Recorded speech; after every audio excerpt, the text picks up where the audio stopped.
வணக்கம் மக்களே, சற்று முன் கிடைத்த தகவல் ஒன்றை பார்க்க போகிறோம். அதாவது ஓபிஎஸ்க்கு உளவுத்துறை சொன்ன மகிழ்ச்சி தகவல், அதிர்ச்சியில் இபிஎஸ். இந்த ஒரு தகவலை பற்றி தான் நாம் பார்க்க போகிறோம்.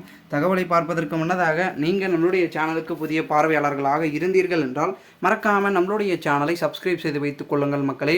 சமீபத்தில் நம்மளுடைய மாண்புமிகு முதலமைச்சராக இருக்கக்கூடிய மு.க.ஸ்டாலின் அவர்கள் கையில் உளவுத்துறை ரிப்போர்ட் கொடுத்தது. அதில் பார்த்திங்கன்னா நிறைய விதமான கட்சிகள் ரிப்போர்ட் இருந்தது. அவர்களுக்கு ஆதரவான பார்த்திங்கன்னா அவர்கள் கட்சிக்கான ரிப்போர்ட்கள் இருந்தது. அதில் பார்த்திங்கன்னா நம்மளுடைய ஓபிஎஸும் நம்மளுடைய ஸ்டாலின் அவர்களும் கொஞ்சம் நெருக்கமானவர்கள் தான். ஸோ அவர்களுக்கு பார்த்திங்கன்னா தகவல்களை பகிர்ந்திருக்கிறார்கள். அதில் என்னென்னா, ராமநாதபுரத்தில் ஓ பன்னீர்செல்வம் அவர்கள் களம் இருக்கிறார். உங்கள் அனைவருக்கும் தெரியும்னு நினைக்கிறேன்.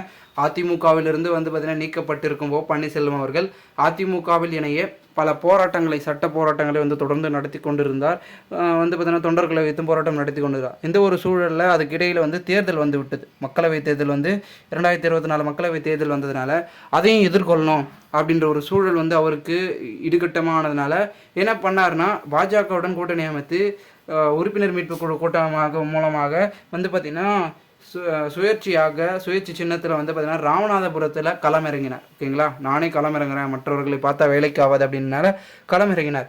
ஓகேங்களா, இறங்கி எம்பியாக திகழணும் அப்படின்றதுக்காக தீவிரமாக, ஓகேங்களா, ஒற்றையாளாக இருந்து ராமநாதபுரத்தையே சுற்றி பார்த்திங்கன்னா வலம் விட்டார் என்று கூட சொல்லலாம். அந்த அளவிற்கு பார்த்திங்கன்னா தீவிரமாக அனல் பறக்கும் பிரச்சாரத்தை அண்ணன் ஓ பன்னீர்செல்வம் அவர்கள் செய்தார் அப்படின்றது கூறப்படுகிறது. அதன் பிறகு என்ன ஆயிடுச்சு அப்படின்னு கேட்டிங்கன்னா, பெரும் விதத்தில் கட்சி செயல்பட ஆரம்பித்து விட்டது. உங்கள் அனைவருக்கும் தெரியும்னு நினைக்கிறேன். அவர் நீக்கப்பட்ட நிலைமையில் அவங்களும் தேர்தலில் பார்த்திங்கன்னா 33 வேட்பாளர்களை மீதமுள்ள வேட்பாளர்கள் கூட்டணிக்கும் கொடுத்துட்டாங்க நம்மளுடைய எடப்பாடி தரப்பு. ஸோ ஓபிஎஸும் ராமநாதபுரத்தில் களமிறங்கினால பல சிக்கல்கள் வந்தது இபிஎஸ் மூலமாக. என்னென்னா, 5-6 ஓ பன்னீர்செல்வம் அப்படி எப்படின்னு குடைச்சல்கள் வந்தாலும் அதையெல்லாம் பொருட்படுத்தாமல் தீவிரமாக பிரச்சாரம் மேற்கொண்டிருந்தார். அதன் மூலமாக என்ன சொல்லப்படுகிறது என்றால், ஓபிஎஸ்ஐ தேடி தேடி பொதுமக்கள் வாக்கு செலுத்தியிருக்கிறார்கள். அதற்கான காரணம் என்னவென்றால், தேனியோட ஒரு பிம்பத்தை ராமநாதபுரத்தில் ஏற்படுத்திட்டார்.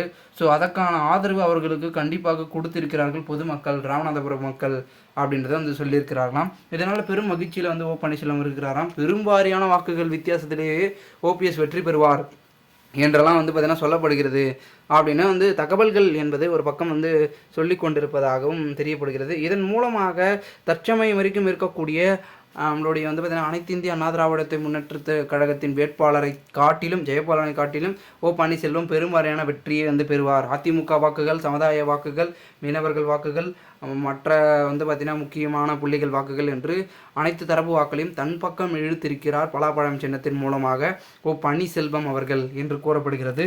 ஸோ இதனால் இந்த ஒரு தகவலை அறிந்த ஓ பன்னீர்செல்வம் தரப்பினர்கள் மிகுந்த ஒரு மகிழ்ச்சியில் இருப்பதாகவும் கூறப்படுகிறது. ஏனென்றால் அவர் எம்பி ஆகிவிட்டார் என்றால் மத்தியில் சென்று விடுவார். மத்தியில் சென்று வெறும் விதத்தில் பார்த்திங்கன்னா அனைவரையும் பார்த்திங்கன்னா அரவணைத்து அதிமுகவை சிறப்பாக வழிநடத்தும் ஒரு சூழலில் அவர் இருப்பார் அப்படின்னு சொல்லப்படுகிறது. பார்க்கலாம் என்ன நடக்கிறது, என்ன மாதிரியான மாற்றங்கள் என்பது அதிமுகவில் ஜூன் 4ஆம் தேதி பிறகு அமைகிறது என்று பார்க்கலாம் பொறுத்திருந்து. மேலும் இது போன்று நீங்கள் அரசியல் சார்ந்த உண்மை நிலவரங்களாம் தினசரி தெரிந்து கொள்ள நம்மளுடைய சேனலை சப்ஸ்கிரைப் செய்து வைத்துக் கொள்ளுங்கள் மக்களை. கூட இருக்க பெல்லைக்கான ஆல்ல செட் பண்ணிக்கங்க. அப்போ தான் நம்ம போடுற வீடியோ உங்களுக்கு நோட்டிஃபிகேஷன் வரும். வீடியோ பிடித்திருந்தால் மறக்காமல் லைக் செய்து